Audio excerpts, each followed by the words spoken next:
Zrat Hashem, on reprend l'étude du Kuntras Aharon. On va relire le début.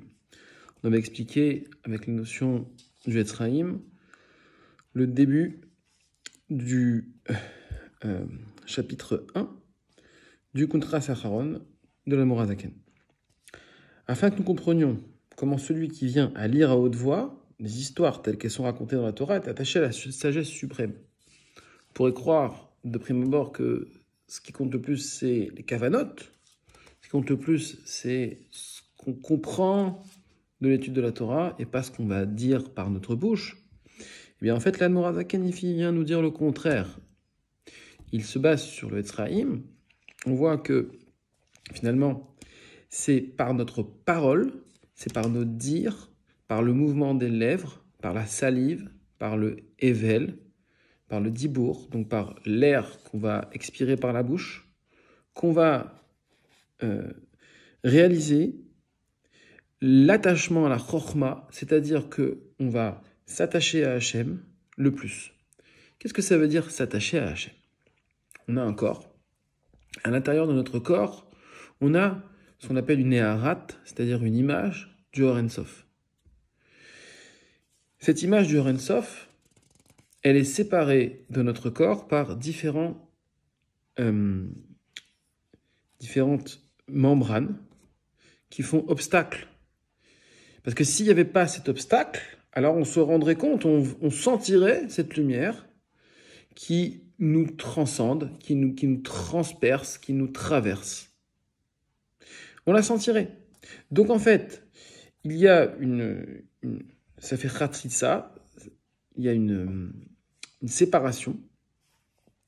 Mais par contre, en faisant les mitzvot, en étudiant la Torah et en faisant des tfilotes, eh bien, on enlève ces séparations. En tout cas, on dévoile le Or Ein Sof, c'est-à-dire la lumière d'Hachem, la lumière qui a été créée lors du premier Tzimtzum, c'est-à-dire que lorsqu'Hachem a rétracté sa lumière, il a créé le Or Ein Sof, et c'est ce Or Ein Sof-là qui nous traverse. En tout cas, c'est son image, c'est sa Ehara. Donc, le but de l'homme, le but des mitzvot, c'est faire dira betartonim, c'est-à-dire de faire une résidence pour ce Or Ein Sof à l'intérieur des kelim, c'est-à-dire des récipients les plus bas. Et pour ce faire, il faut utiliser ce qu'il y a de plus bas, c'est-à-dire notre corps. On voit aussi qu'on peut même utiliser les pieds pour faire descendre cette lumière.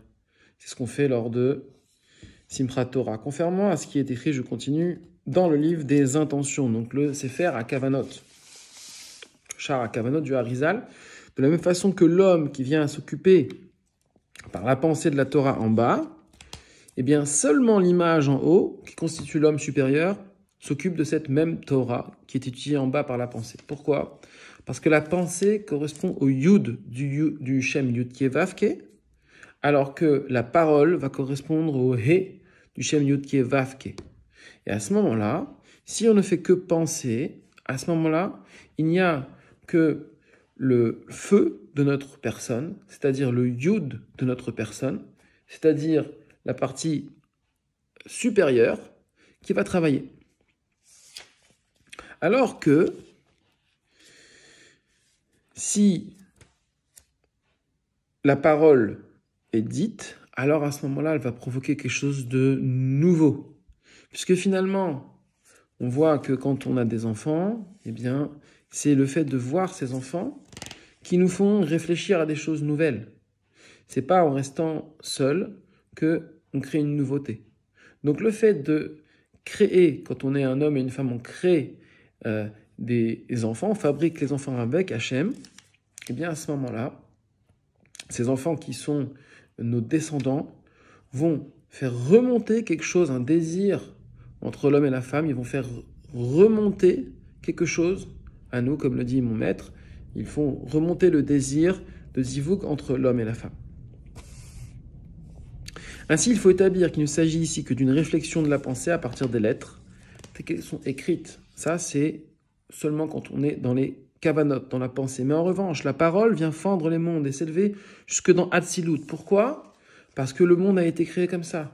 Il a été créé par une descente qui permet une remontée. Et il faut descendre jusqu'en bas pour pouvoir remonter. Pourquoi? Vraiment et bien encore, dans la Bria, lorsque les sentiments de crainte et d'amour intellectuel, donc là, on va faire remonter la parole jusque dans Hatzilut, quand on a les Kavanot. Donc là, le Tanya, il cache que finalement, c'est pas seulement en ayant les paroles qu'on fait remonter en Hatzilut notre parole, mais en ayant la parole avec des Kavanot. Mais pour passer dans l'Hatzilut, il va falloir passer par Bria. Et pour passer dans Bria, il faut des sentiments de crainte et d'amour intellectuel, c'est-à-dire comprendre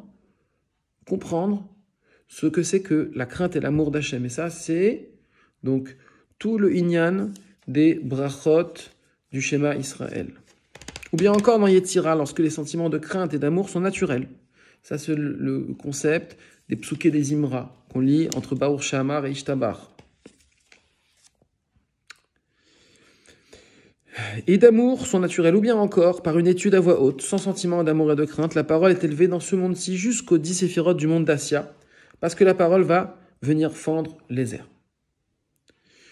Ce qui n'est pas le cas de la pensée. Donc finalement, ici on voit que l'Admorazaken ne dit pas que seule la parole vient fendre les mondes et monter, comme on pourrait l'entendre ou le croire. Non, il faut la parole pour monter en Assia, et passer la parsa qui va aller vers donc Yetzira. Puis ensuite avoir des sentiments naturels par la lecture des Teilim pour monter dans Yetzira. Puis ensuite avoir des sentiments intellectuels pour monter dans Bria. Et ensuite avoir les Kavanot du Harizal qui sont dans donc le char à Kavanot pour monter jusque dans Hatzilut.